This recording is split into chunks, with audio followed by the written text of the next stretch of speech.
টাৰ্গেটত কেৱল পৰ্টেলৰ সাংবাদিক কিয় আৰক্ষীৰ জালত পৰিল বিতৰ্কিত RTI কৰ্মী দুলাল বৰা কিন্তু কাৰ আশীষপুষ্ট সাংবাদিক জালত নপৰিল চৰাইদেউ আৰক্ষীৰ কোনে আগতীয়াকৈ জামিন ল'বলৈ সুবিধা কৰি দিলে নিউজ লাইভৰ সাংবাদিক ৰফিক আহমেদক আৰক্ষীয়ে কিয় ল'লে খেনুক দেখি ৰন্ধা বঢ়া খেনুক দেখি দুৱাৰ মৰা নীতি হয় অভিযোগ অনুসৰি দুগৰাকী সাংবাদিক আৰু এগৰাকী বিতৰ্কিত RTI কৰ্মী তথা এগৰাকী অৱসৰপ্ৰাপ্ত খণ্ড উন্নয়ন বিষয়াৰ ধাৰাবাহিক মানসিক অত্যাচাৰৰ বলি হৈ চৰম পন্থা বাছি লৈছিল সোণাৰীৰ ৰজাপুখুৰী গাঁও পঞ্চায়তৰ সভাপতি দেৱজিৎ হাজৰিকাই তাৰ পাছতেই সোণাৰী থানাত মৃত দেৱজিৎ হাজৰিকাৰ পত্নীয়ে দিয়া এজাহাৰৰ ভিত্তিত ইতিমধ্যে এনিভাৰত নামৰ পৰ্টেলটোৰ সংবাদদাতা পৰিস্মিতা ফুকন আৰু শেহতীয়াকৈ বুধবাৰে দিল্লীৰ পৰা চৰাইদেউ আৰক্ষীয়ে বিতৰ্কিত RTI কৰ্মী দুলাল বৰাক গ্ৰেপ্তাৰ কৰিছে কিন্তু অতি ৰহস্যজনকভাৱে একেটা গোচৰত আদালতৰ পৰা অন্তৱৰ্তীকালীন জামিন লাভ কৰিলে ঘটনাটোত নাম সাঙুৰ খোৱা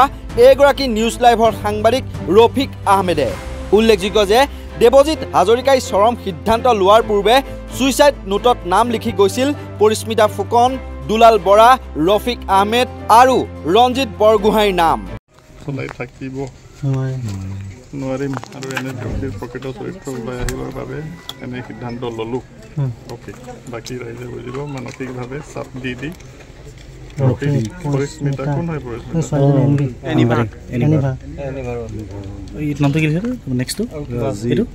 ভুৱা ভিত্তিহীন মনে সজা বাতৰি সম্প্ৰচাৰ কৰি মানসিকভাৱে হাৰাশাস্তি কৰাৰ অভিযোগ তুলি এই ছুইচাইড নোট লিখি গৈছিল দেৱজিৎ হাজৰিকাই তাৰ ওপৰত ভিত্তি কৰি দেৱজিৎ হাজৰিকাৰ পত্নীয়ে সোণাৰী থানাত এজাহাৰ দাখিল কৰাত আৰক্ষীয়ে ভাৰতীয় ন্যায় সংহিতাৰ 108/308(2) নম্বৰ ধাৰাত 112/24 নম্বৰত গোচৰ ৰুজু কৰে সেই গোচৰৰ ভিত্তিতে এনিভাৰতৰ সংবাদদাতা পৰিস্মিতা ফুকন আৰু ৰঞ্জিত বৰগোহাঁইক গ্ৰেপ্তাৰ কৰে সোণাৰী আৰক্ষীয়ে কিন্তু অতি ৰহস্যজনকভাৱে আৰক্ষীৰ জালত নপৰিল সোণাৰীৰ নিউজ লাইভৰ স্থানীয় সাংবাদিক ৰফিক আহমেদ অৱশেষত আদালতৰ পৰা অন্তৱৰ্তীকালীন জামিন লাভ কৰিলে দেৱজিতৰ আত্মহত্যাত উচতনিৰ অভিযোগত নাম সাঙুৰ খোৱা ৰফিক আহমেদে ৰজাঘৰীয়াৰ আশীষপুষ্ট নেকি নিউজ লাইভৰ সাংবাদিক ৰফিক শক্তিশালী চক্ৰৰ সহায়তে অন্তৱৰ্তীকালীন জামিন লাভ কৰিলে নেকি ৰফিকে দালালিৰ অভিযোগ উঠা পৰিস্মিতা ফুকনক গ্ৰেপ্তাৰ কৰা সোণাৰী আৰক্ষীৰ ওপৰৰ মহলৰ হেঁচাতে হাত কঁপিছে নেকি ৰফিক আহমেদৰ ক্ষেত্ৰত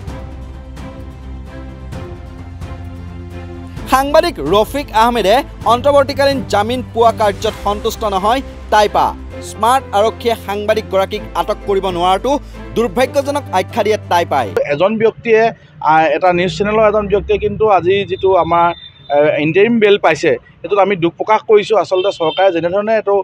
পদক্ষেপ ল'ব লাগিছিলে যিটো পাব্লিক প্ৰচিকিউটৰবিলাকে যিটো পদক্ষেপ ল'ব লাগিছিলে সেইটো হয়তো নোলোৱাৰ কাৰণে আজি তাৰিখত এইটো হৈছে গতিকে মুখ্যমন্ত্ৰী মহোদয়ক আমি আহ্বান জনাওঁ যাতে সেইটো তেখেতৰ ৰফিক আহমেদৰ ক্ষেত্ৰতো তেনেকুৱা ব্যৱস্থা কৰিব লাগে অনাগত সময়ত যাতে তেখেতেও যাতে হাৰি যাব নোৱাৰে তাৰ যাতে ব্যৱস্থা কৰে তাৰ কাৰণে আমি মুখ্যমন্ত্ৰী মহোদয়ক আমি সকলোখিনি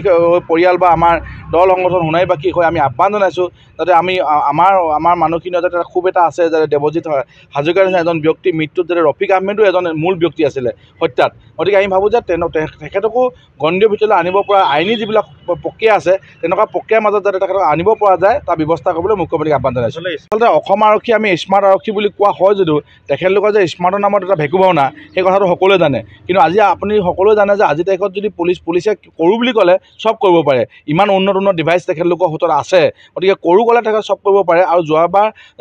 যোৱাকালিও তেখেতলোকৰ ফোন ট্ৰেকিং হৈছে গুৱাহাটীত গতিকে আমি ভাবোঁ যে অসম চৰকাৰে যদি অসমৰ গৃহ বিভাগত যদি সদিচ্ছা থকা হেঁতেন কিন্তু ৰফিক আহমেদ বহু গ্ৰেপ্তাৰ হ'লহেঁতেন গতিকে অসম আৰক্ষীৰ তেনেকুৱা ধৰণৰ যিটো শেহতীয়া যিটো ভূমিকা আমি দেখিছোঁ প্ৰদৰ্শন কৰিলে তাত আমি নিশ্চয় মানে ভাল পোৱা নাই ওপৰৰ মহলৰ হেঁচাতে এতিয়া থমকি ৰ'ব নেকি অভিযুক্ত সাংবাদিক ৰফিকৰ বিৰুদ্ধে আৰক্ষীৰ তদন্তৰ ৰথৰ চকা এই সন্দৰ্ভত কি ক'লে মৃত দেৱজিৎ হাজৰিকাৰ পত্নী মৌচুমীয়ে 4জনৰ ভিতৰত 3জনকহে গ্ৰেপ্তাৰ কৰিবলৈ বাধ্য হৈছে আৰু আজি